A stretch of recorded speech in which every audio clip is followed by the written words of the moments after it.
ఉదయ నమస్కారం అందరికీ. కంటెంట్ క్రియేషన్లో దూసుకుపోదాం. ఈరోజు మనం చాలా ఇంపార్టెంట్ టాపిక్ కోసం మాట్లాడుకుంటున్నాం. December 16th మనం విజయ్ దివస్ సెలబ్రేట్ చేసుకుంటాం. దానికి కారణం ఏంటో తెలుసా? లాస్ట్ టైం ఒక వీడియో చేశాను నేను, ఆపరేషన్ ట్రైడెంట్ అని. అది మీరు చూసినట్లయితే ఆన్ ద లార్జర్ స్కేల్ అదొక చిన్న పార్ట్ అనమాట. సో మనం ఈరోజు మరీ డీప్గా కాకపోయినా కొంతైనా తెలుసుకుందాం. ఇండియా పాక్ వార్ 1971లో జరిగింది. మొన్న మధ్యన దురంధర్ మూవీ చూసినప్పుడు మళ్ళీ దీనికోసం ప్రస్తావన వచ్చింది. అయితే యాక్చువల్గా నేను December 16th వీడియో చేద్దాం అనుకున్నా, కానీ కొన్ని కారణాల వల్ల చేయలేకపోయాను అనమాట. సో ఇప్పుడైతే ఆ వీడియో రికార్డ్ చేస్తున్నాను. It all happened in 1948. 1947లో మనకి స్వతంత్రం వచ్చాక ఇండియా నుంచి పాకిస్తాన్ అనేది విడిపోయిందని అందరికీ తెలిసిందే. పాకిస్తాన్ 2 ముక్కలుగా విడిపోయింది. ఒకటి ఈస్ట్ పాకిస్తాన్, ఇంకోటి west Pakistan. East Pakistan current Bangladesh, అంతకన్నా ముందు ఇది పాకిస్తాన్లో ఒక భాగమే. సో నిజానికి ఈస్ట్ పాకిస్తాన్ చిన్నదే అయినా దాని తాలూకు పాపులేషన్ చాలా ఎక్కువ మంది ఉండేవాళ్ళు కంపేర్ టు వెస్ట్ పాకిస్తాన్. కానీ పాలిటిక్స్ మొత్తం అంతా వెస్ట్ పాకిస్తాన్లోనే జరిగేది. ఈస్ట్ నుంచి వచ్చే ట్యాక్స్ మనీ మొత్తం వెస్ట్ పాకిస్తాన్లో ఎక్కువ ఇన్వాల్వ్ అయ్యేది. దానివల్ల ఈస్ట్లో ఉన్న ప్రజలు కొంచెం మమ్మల్ని పట్టించుకోవట్లేదని చెప్పి ఫీల్ అవ్వడం మొదలుపెట్టారు. ఇది ఇలా కొనసాగుతూ ఉండగా 1948లో బెంగాల్ భాషకు బదులు ఉర్దూ భాషను నేషనల్ లాంగ్వేజ్గా డిక్లేర్ చేసి అందరూ కంపల్సరీగా ఉర్దూలోనే మాట్లాడాలి అని చెప్పి ఒక ప్రతిపాదన తీసుకొచ్చారు పాకిస్తాన్ వాళ్ళు. అండ్ క్రమంగా అఫీషియల్ డాక్యుమెంట్స్లోను, పాస్పోర్ట్స్లోను బెంగాల్ భాష అనేది మెల్లిగా తీసేయడం మొదలుపెట్టారు. నిజానికి వెస్ట్ పాకిస్తాన్లోని ప్రజలు ఉర్దూ అండ్ పంజాబీ ఫ్లూయెంట్గా మాట్లాడగలరు, కానీ ఈస్ట్ పాకిస్తాన్లో ఉన్న వాళ్ళందరూ బెంగాలీయే మాట్లాడగలరు అనమాట. ఎప్పుడైతే ఈ ప్రతిపాదన మరీ ఫోర్స్గా ఇంప్లిమెంట్ చేశారో అప్పుడు వాళ్ళు టార్గెట్ చేసినట్టు ఫీల్ అయ్యారు. అండ్ వాళ్ళ తాలూకు భాష మెల్లిమెల్లిగా అంతరించిపోతుందేమో అని వాళ్ళు ఒక భయం స్టార్ట్ అయింది. దానివల్ల 1948లోనే చిన్న ఘర్షణలు స్టార్ట్ అయ్యాయి.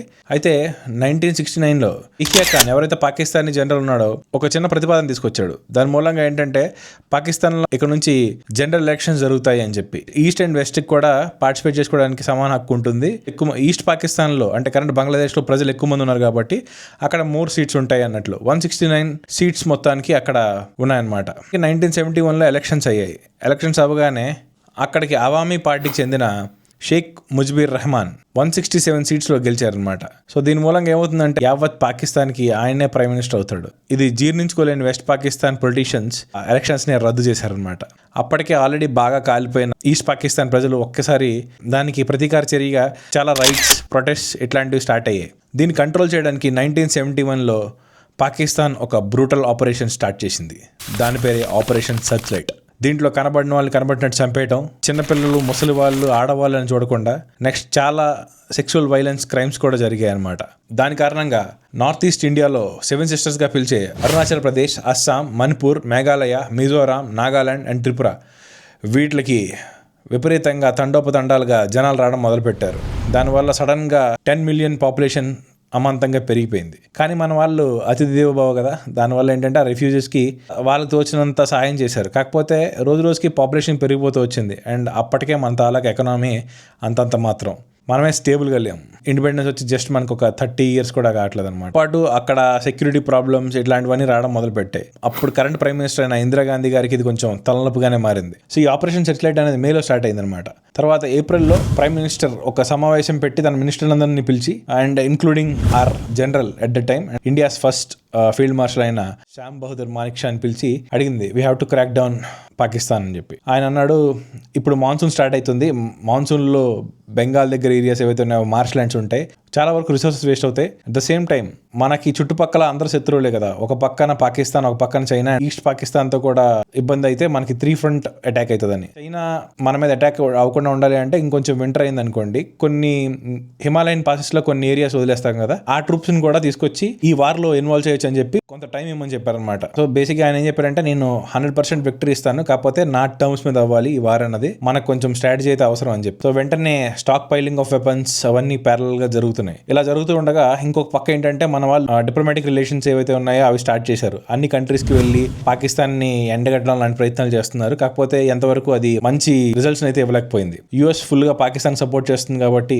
దానివల్ల కూడా వాళ్ళకి యుఎస్ నుంచి సపోర్ట్ రావడం మానేసింది. అయితే యుఎస్ఎస్ఆర్ తో మనకు కొన్ని స్నేహబంధాలు అప్పుడే స్టార్ట్ అయ్యాయి అన్నమాట. వాళ్ళు మనం ఒక అగ్రిమెంట్ కూడా చేసుకున్నాం. అది చాలా యూజ్ అయింది మనకి తర్వాత.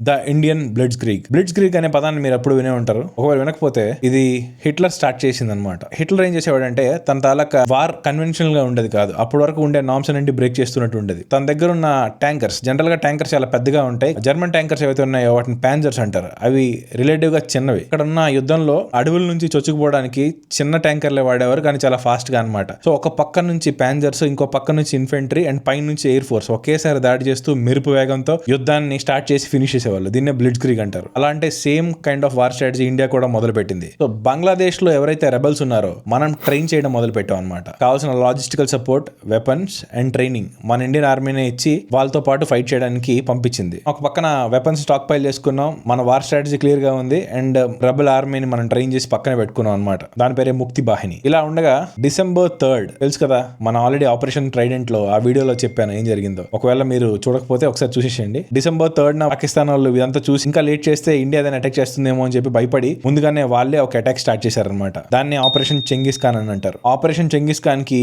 ఎదురుగా మనం ఆపరేషన్ ట్రైడెంట్, ఆపరేషన్ పైథాన్ లాంటి వివిధ ఆపరేషన్లు ట్రై చేసాం. ఆపరేషన్ ట్రైడెంట్ అనేది ఒక very successful naval operation and it is the first naval operation which is conducted by India after this independence.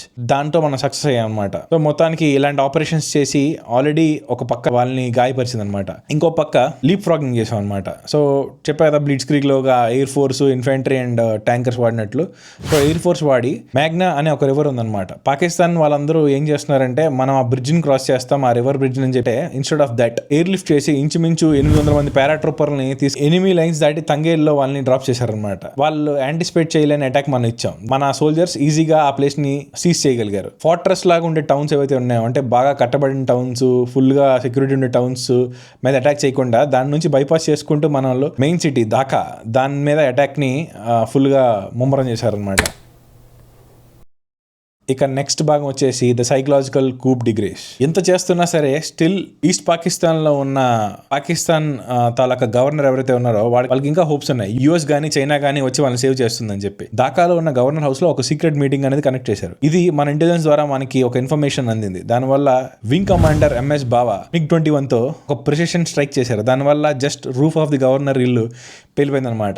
దానివల్ల ఆయన భయపడిపోయి అక్కడికక్కడే రెసిగ్నేషన్ సబ్మిట్ చేసేసాడు. ఇప్పుడైతే గవర్నర్ అక్కడ నుంచి కూడా రెసిగ్నేషన్ చేసేసారో ఇంకా మన పని ఇంకా ఈజీ అయిపోయింది. మానిక్ షా రిపీటెడ్ గా రేడియో బ్రాడ్కాస్ట్లు చేయడం మొదలు పెట్టారు, యు ఆర్ సరౌండెడ్ అని చెప్పి. The Indian army is in Bangladesh. Your air force has been destroyed. You are surrounded on all sides. And if you don't surrender, you will be killed unmercifully. For all the Pakistani troops. So వాళ్ళకి already ధైర్యం చనిపోయింది and మన వాళ్ళు operation Trident, operation పైథాన్తో విజయకేతనం ఎగిరేశారనమాట.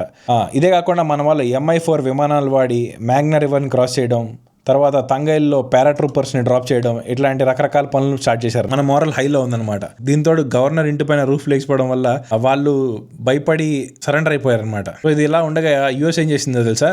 జాంజిగిరి of Pakistan USA ఉంది కదా, అదేం చేసిందంటే వాళ్ళ తాలూకా nuclear powered aircraft carrier USS Enterprise దాన్ని బే ఆఫ్ బెంగాల్లోకి పంపించింది. అయితే మనం కొన్ని రోజుల ముందే USSRతో ట్రీటీ చేసుకున్నాం. ఆ ట్రీటీకి వాళ్ళు యుఎస్కి అగేన్స్ట్ గా మనకి న్యూక్లియర్ ఆర్మ్డ్ సబ్మెరైన్స్ ని పంపించారు. యుఎస్ తాలూకా ఎయిర్ క్రాఫ్ట్ క్యారియర్స్ కి సబ్మెరైన్స్ చెక్మేట్ పెట్టాయి. దానివల్ల వాళ్ళు రిట్రీట్ అయిపోయారు. అక్కడ నుంచి వాళ్ళ హెల్ప్ కూడా పాకిస్తాన్ కి ఆగిపోయింది. రమ్నా రేస్ కోర్స్ అని ఢాకాలో ఉంది. Lieutenant general of Pakistan AAK Niazi మన తాలూకా లెఫ్టినెంట్ జనరల్ JS అరోరా కలిశారనమాట. అక్కడ వాళ్ళు సరెండర్ అయిపోయారు. అక్కడ చేరిన మాసివ్ క్రౌడ్స్ ముందు అతని తాలూకా ర్యాంక్స్, మిలిటరీలో ర్యాంక్ ఇన్సిగ్నియాకి బ్యాడ్జెస్ ఉంటాయి కదా, అవన్నీ స్ట్రిప్ డౌన్ చేశారు. దాంతోపాటు అతని దగ్గర ఉన్న 38 బోర్ రివాల్వర్ కూడా సరెండర్ చేశారు. అండ్ దాంతోపాటు సరెండర్ పత్రం మీద సంతకం చేశారనమాట. World War II తర్వాత ఇది అతి పెద్ద సోల్జర్ సరెండరింగ్ మిషన్. ఎందుకంటే ఇంచుమించు 93,000 సోల్జర్స్ ఆఫ్ పాకిస్తాన్ ఆ రోజు సరెండర్ అయిపోయారనమాట మనతో పాటు. స్ట్రాటజిక్ గా మనం విన్ అయ్యాం. ఒక లెజెండరీ వార్ అనమాట. ఎందుకంటే దీంతో ఒక కొత్త కంట్రీ క్రియేట్ అయింది. అలాగే ఒక క్లియర్ కట్ మోటివ్తో, క్లియర్ మోరల్ ఆబ్జెక్టివ్తో 13 రోజుల్లోనే అత్యంత వేగంగా క్లియర్ కట్ ఎగ్జిక్యూట్ చేసి రకరకాల operations, naval operations, air four operations, military operations, also paratroopers అంటే రకరకాల సైన్యాలందరినీ వాడి కూడా మనం చక్కటి విజయాన్ని అయితే సొంతం చేసుకున్నాం. అందుకే ఇది ఒక లెజెండరీ వార్. దీని ఫలితంగా బంగ్లాదేశ్ ఉంది కదా, అది క్రియేట్ అయింది. సో ఇది కారణం గాయస్ December 16th మనం విజయ్ దివస్ సెలబ్రేట్ చేసుకోవడానికి. ఈ వీడియో మీకు నచ్చిందని అనుకుంటున్నాను. ఆల్రెడీ నేను ఆపరేషన్ ట్రైడెంట్ మీద ఒక వీడియో చేశాను. సో మీకు నచ్చితే ఆపరేషన్ పైథాన్ మీద కూడా ఒక వీడియో చేస్తా. మనం జస్ట్ బ్రీఫ్గా ఈ వారిని కవర్ చేసాం. అండ్ ఇందులో ఈచ్ అండ్ ఎవ్రీ ఆస్పెక్ట్ కోసం మీకు కావాలంటే కామెంట్ చేయండి, దాని మీద కూడా ఒక వీడియో తీసుకుందాం. ఉంటాను ఇంకా, సెలవు. జై హింద్, జై భారత్.